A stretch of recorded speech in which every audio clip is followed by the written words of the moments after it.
In this video, we're going to talk about employer plan loans, how much you can borrow, how many loans you can take out, etc. If you don't know who I am, my name is Chris Dime. I'm a certified financial planner out of Edmonds, Washington, and I specialize in working with folks to and through retirement. One common question we get when onboarding new clients is if they can use their 401k for anything other than just accumulation purposes. So these might be things like borrowing to pay off debt, borrowing and investing elsewhere, whatever. So today I thought it'd be helpful to cover what does the IRS permit relative to employer plan loans, what are some of the mechanics that go into setting up an employer plan loan, and then why you would ever do an employer plan loan in the first place. In today's video, you're going to hear me mostly talk about 401k loans. I'm just using that colloquially to refer to things like 401k loans, 403b loans, 457b loans, etc. So let's jump in. The literature for 401k loans you can find at Internal Revenue Code section 72P2A. The IRS puts forth some guidance on how much you're allowed to maximally borrow from your 401k or 403b, 457b, etc.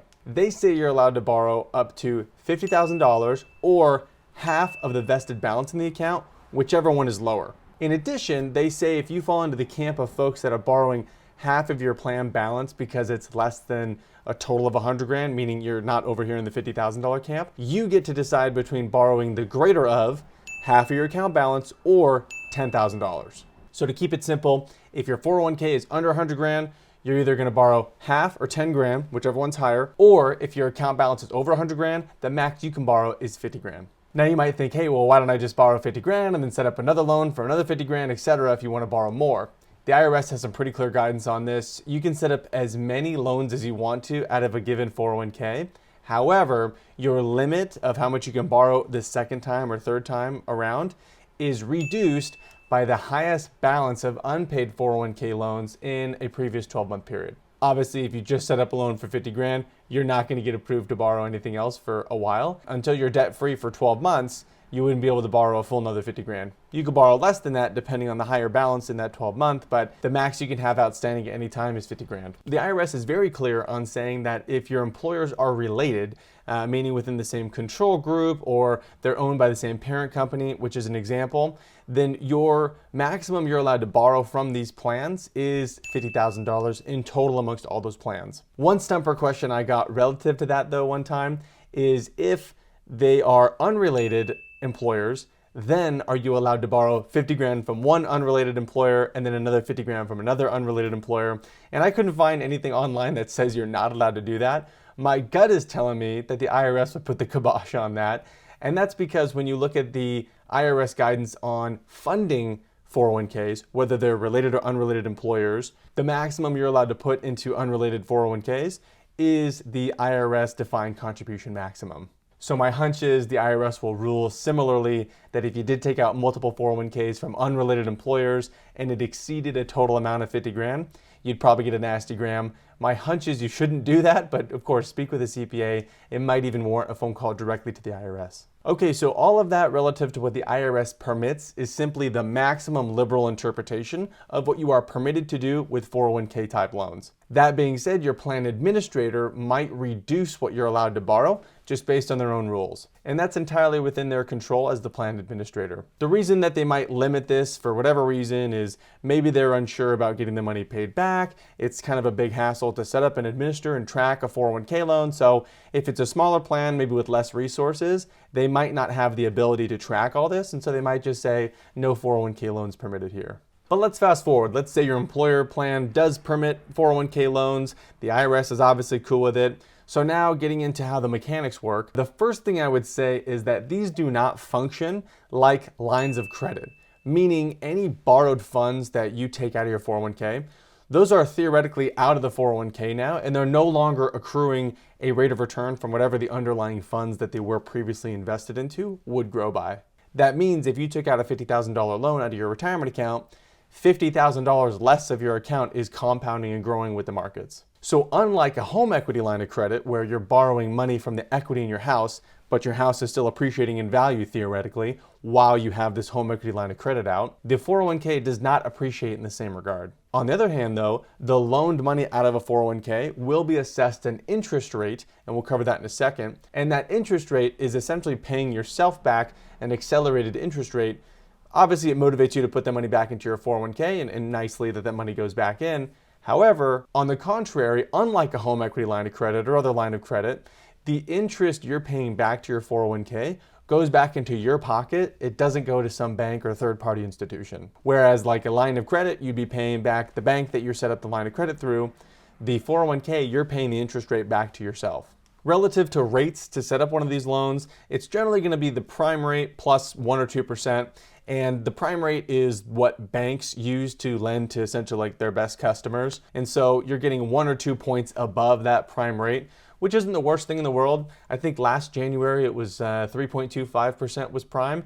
But this January here in 2023, the prime rate is 7.5%. So if you look to set up a 401k loan, you might be spending some of the ballpark at 8.5 to 9.5% interest on that, which again, you're paying back to yourself, but may or may not be a long-term good strategy because that money that you borrowed is still out of the market. There's other rules from the IRS that say things like you have to set up a 5-year repayment plan at a maximum. You obviously can pay back the 401k loan earlier. Now there is a little bit more liberal guidance on that 5-year amortization if you use the borrowed funds to purchase a dwelling unit. And the dwelling unit is essentially defined as something you think will be your primary residence very quickly. And the IRS just says you have to pay that money back in a reasonable time frame.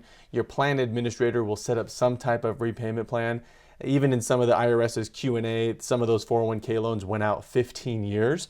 So a lot more liberal 401k repayment plan options if you use the borrowed funds to buy a dwelling unit that you then would be moving into eventually.